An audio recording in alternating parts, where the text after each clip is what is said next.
Olá, hoje nós vamos falar sobre a sociologia das cidades, como que a modernidade criou as cidades e quais os efeitos sociológicos sobre as pessoas que passaram a conviver em grandes cidades, junto com milhares e milhares de pessoas a partir de meados ali do século XIX.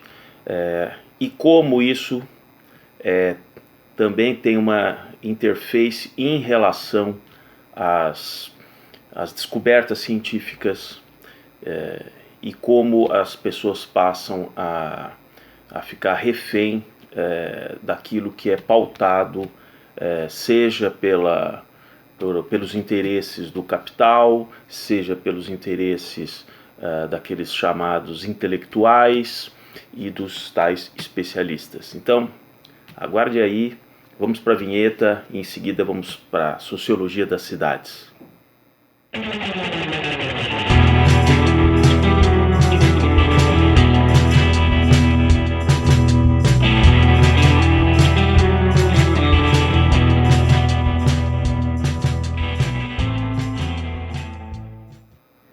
Então, como eu já comentei anteriormente, até o início do século XIX, 95% da população convivia numa área rural. Mesmo Londres, por exemplo, as grandes cidades da Inglaterra tinham ali em torno de 5, 6% da população total. Então o fenômeno urbano não era a média, ele era uma coisa anormal. Se considerarmos as dificuldades de locomoção até essa época, como eu já comentei, as cidades mais desenvolvidas, em geral, elas estavam ao lado de grandes rios ou cidades litorâneas, né, de mar. Ali sim você tinha um fluxo de comércio maior e uma facilidade de locomoção em função do deslocamento aquático, né? A informação para pequenos burgos no interior de um país, ela levava muitas vezes semanas ou meses para chegar. Então, isso não era muito comum. Com a tecnologia, as descobertas da máquina a vapor, a criação do trem, do telégrafo e do telefone junto com a energia elétrica possibilitaram um salto muito grande, permitindo que várias atividades industriais surgissem. E para isso era necessário que tivesse um grande contingente de operários, e assim foi direcionado que essas pessoas fossem arrebatadas, de certa forma, da zona rural e levadas para as cidades. Isso causou um efeito psicológico muito forte nas pessoas. Alguns desses efeitos são percebidos até hoje, e o George Simmel, que é um dos que eu vou tratar inicialmente aqui no vídeo, é um sociólogo alemão, nascido em 1858, faleceu em 1918, e ele, já ali no final do século XIX, ele começou a perceber essa mudança comportamental das pessoas nas grandes cidades. Ele que traçou o perfil daquele chamado blasé, que é aquele indivíduo que ainda hoje você, ao entrar num transporte coletivo ou está num ambiente ali, numa rua movimentada, é aquele cidadão que você tem certeza que ele percebeu a sua presença, mas ele faz questão de fingir que você não está ali.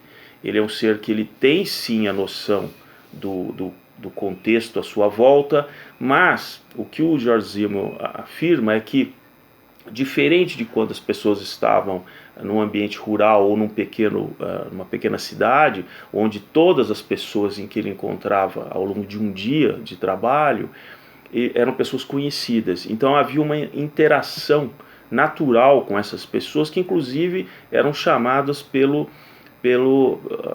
cadeia de parentesco. Então você é o filho do fulano, o filho do João, é o filho do André. Então, vários nomes, né? Tem o radical Anderson, né?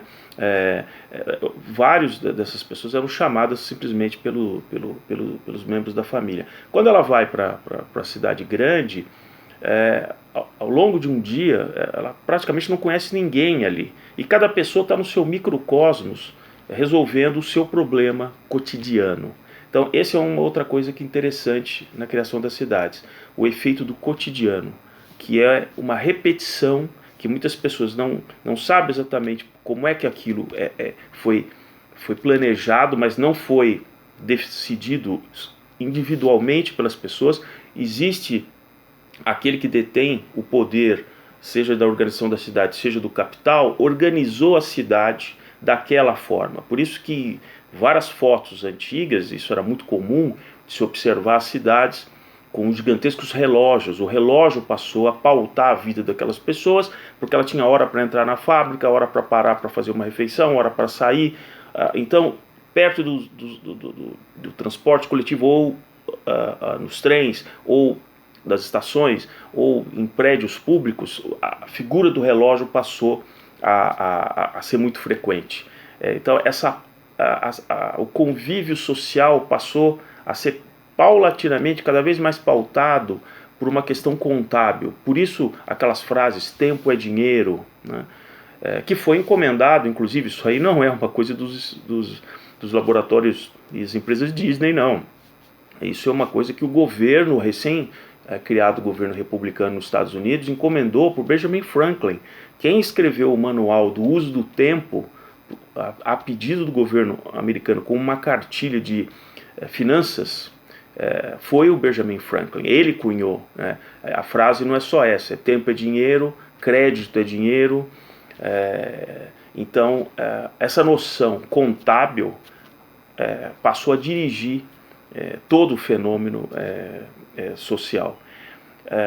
Então, muito daquilo que as pessoas passaram a fazer era em função de uma orientação econômica que diz: eu quero que você se comporte dessa maneira. As regras, seja de trânsito para controlar a fluidez do trânsito, os grandes atropelamentos que aconteciam porque aquelas carroças foram ficando cada vez mais potentes, com o maior número de cavalos, e não era comum para as pessoas terem que seguir, andar as calçadas eram precárias, muitas andavam pela rua. É só pegar filmes do começo do século, vocês vão ver isso, aquela coisa caótica, aqueles primeiros guardas de trânsito tentando controlar, quando surgiram já os primeiros veículos, compartilhando aquele ambiente com ainda os veículos movidos a tração animal.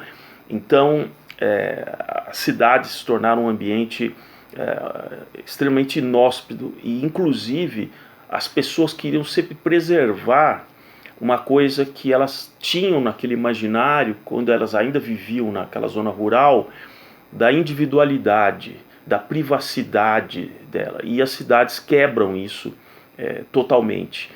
Você tem que se vestir mais ou menos igual, se comportar de uma maneira basicamente definida por alguém que você não sabe quem. Quer ver um exemplo bastante curioso? Como eu disse que os veículos de tração animal passaram a ter 2, 4, 6 cavalos, o cocheiro, evidentemente, tinha que ter um chicote que proporcionalmente tinha que atingir os cavalos que estavam mais distantes. Então esses chicotes passaram a ser cada vez mais compridos.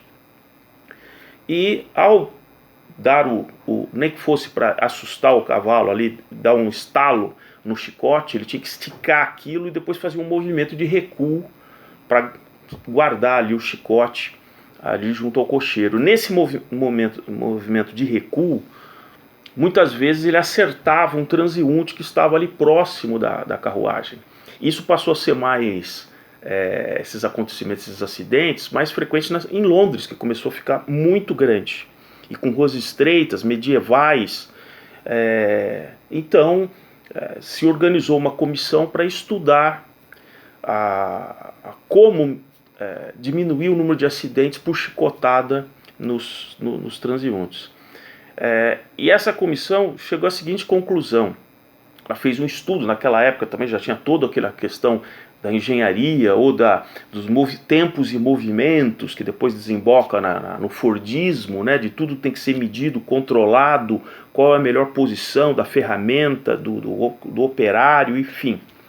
Então, ao se medir o comportamento de um cocheiro, de uma carruagem, de um veículo com vários cavalos, se percebeu que esse movimento ele vinha normalmente numa diagonal pelo próprio movimento do braço que ele fazia, e esse recuo não poderia vir direto para o rosto do cocheiro, ele vinha tanto quanto na diagonal, e por isso que ele atingia uma pessoa que estava aqui, vamos dizer, à direita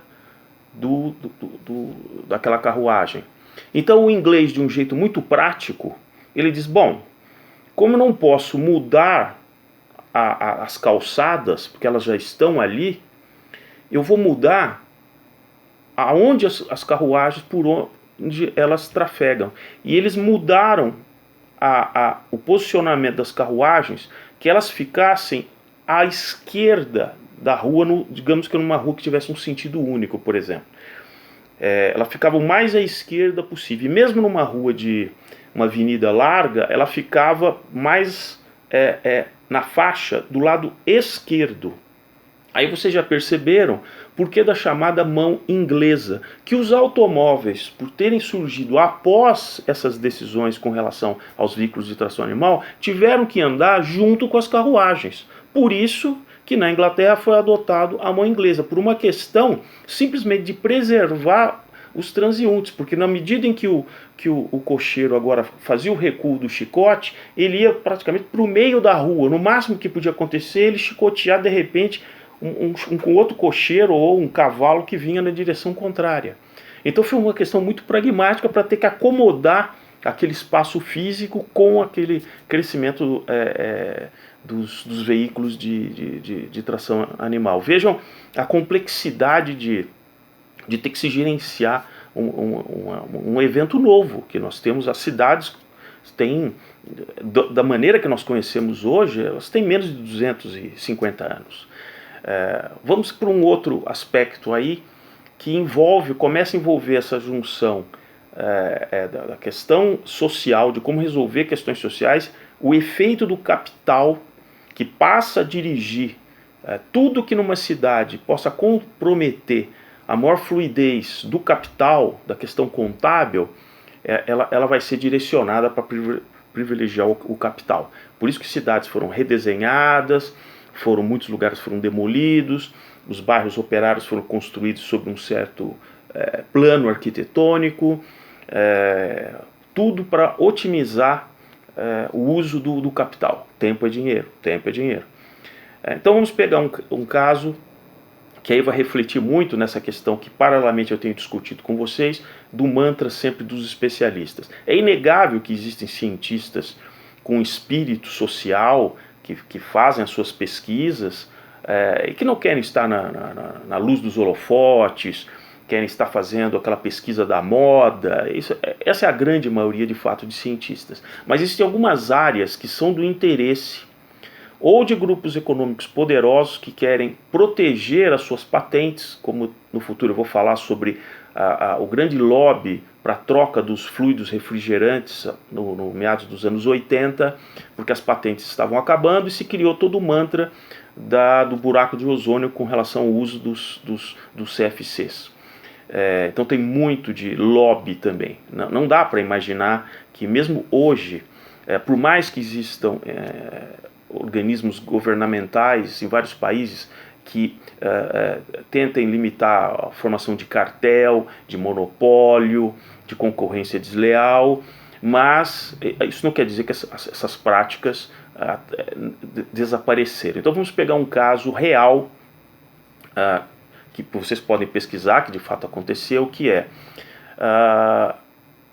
no final do século XIX, com essa questão das grandes cidades, o problema da iluminação das cidades era uma coisa muito crítica.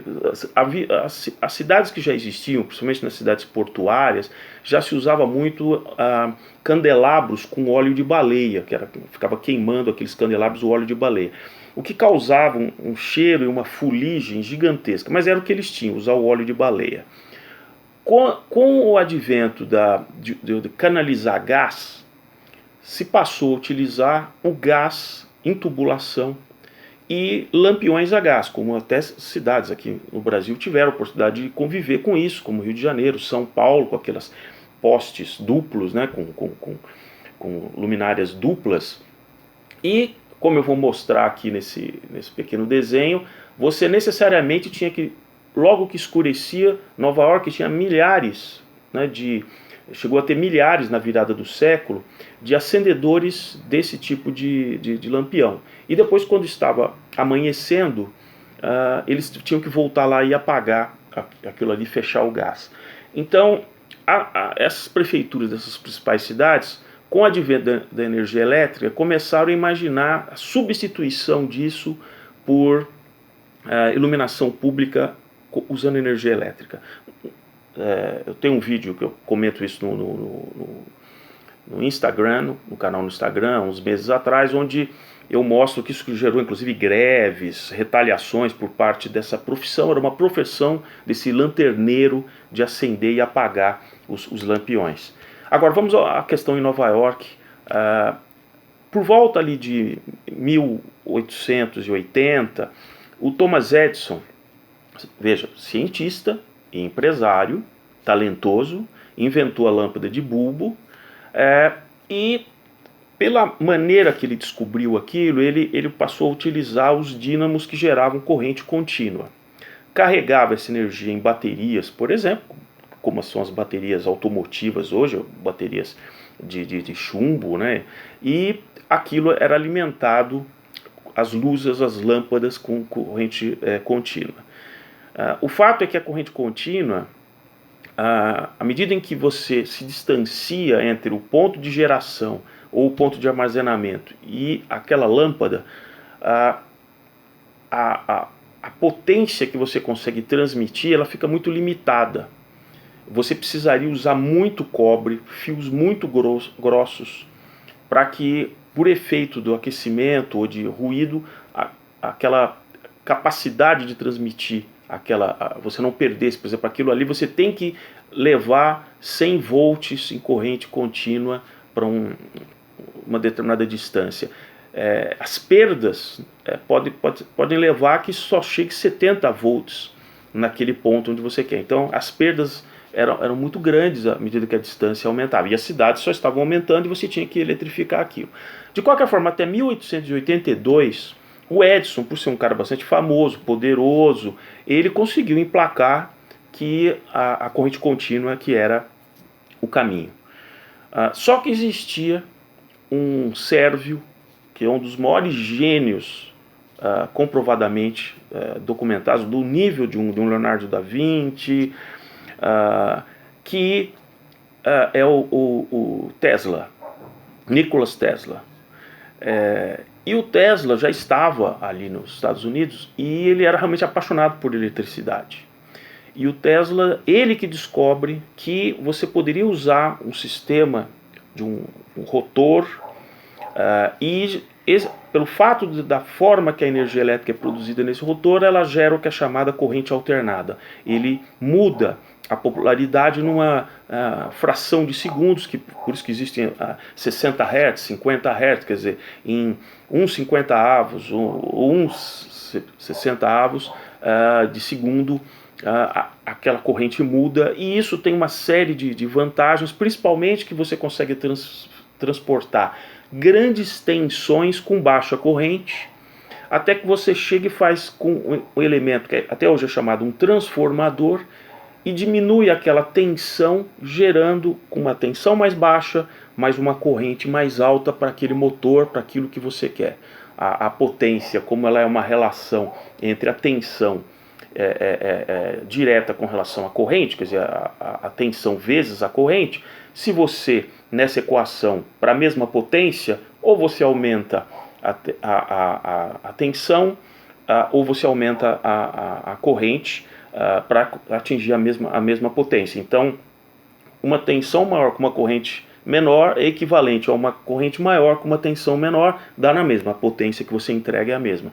E pelo fato de você transportar, e aí esse é o ponto importante, o fato de você conseguir transportar uma tensão alta, que são essas linhas de 24 mil volts, depois cai para 12 mil volts, depois cai ali para 500 e poucos volts, né, até chegar na sua casa podendo usar 110, 220 volts. Tudo isso foi decidido ali, naquele momento, e o Tesla vende a patente dele para um outro empresário e cientista importante, que era o Westinghouse, com a marca que existe até hoje. E o Westinghouse se apaixonou pela questão da corrente alternada. Quando a prefeitura de Nova York decidiu abrir uma licitação para ver qual o tipo de iluminação a ser colocada, começou uma guerra entre o Edison e o Westinghouse.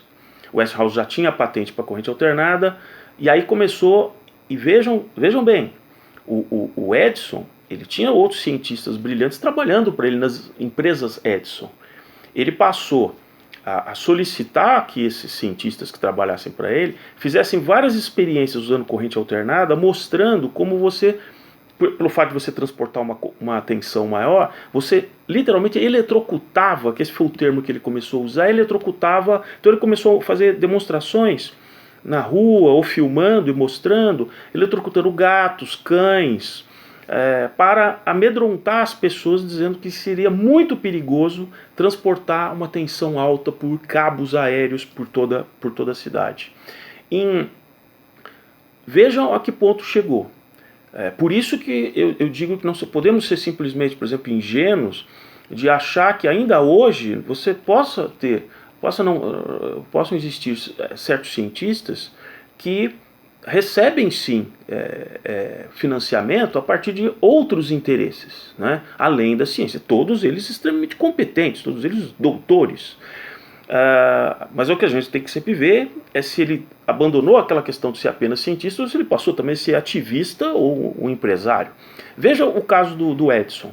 Secretamente, ele pegou um cidadão, um cientista, se não me engano, de nome Brown, e secretamente ele pediu, falou assim, olha, use a energia alternada para criar uma máquina que também o estado de Nova York, ele queria abandonar o enforcamento como pena capital. O estado de Nova York até hoje tem a pena de morte instituída, é um dos estados onde tem a pena de morte.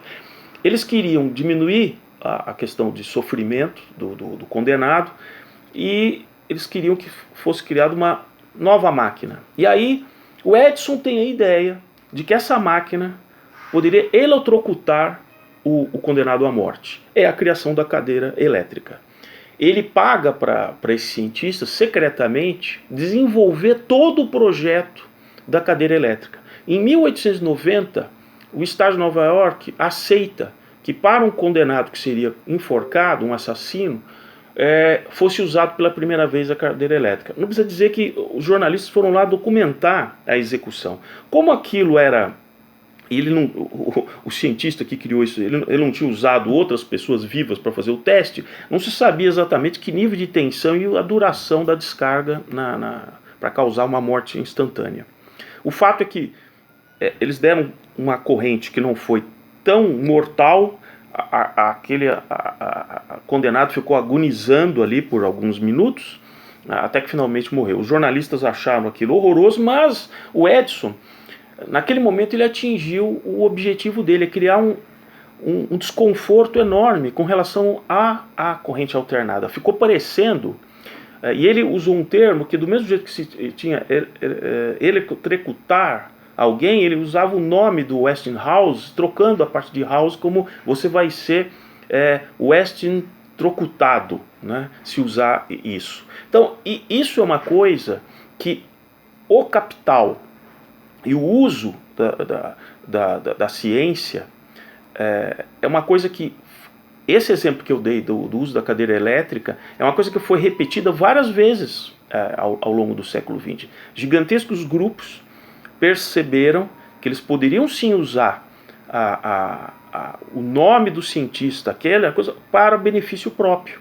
Existem vários exemplos que depois eu vou tratar ao longo do tempo. Então, não é mera coincidência que hoje, quando se tem disputas com relação a carros elétricos versus carros movidos ainda a combustível fóssil, aquecimento global versus limitação de que outros países tenham suas usinas termoelétricas ou outros tipos de uso de energia.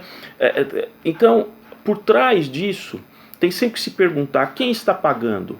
Quem paga a ONG por trás da mocinha sueca lá, a ativista, que vai para uma reunião da ONU com um veleiro dizendo que não, porque aquilo é de baixo carbono? Ora, existe uma foto que está publicada, se procurar isso, chegando na Baía de Nova York, e a foto está ali da ativista logo na proa do veleiro, um veleiro oceânico, chegando com Nova York ao fundo. Ora, nenhum veleiro hoje é autorizado a se aproximar de um porto como Nova York, com um porto importante, usando as velas. Ele tem que usar o motor. Claro, uma boa parte da rota, onde não havia outros navios próximos, ele poderia sim ficar com os motores desligados e ficar fazendo navegação só da vela. Só que entende que a foto, junto com o fato de usar o veleiro, aquilo tudo faz parte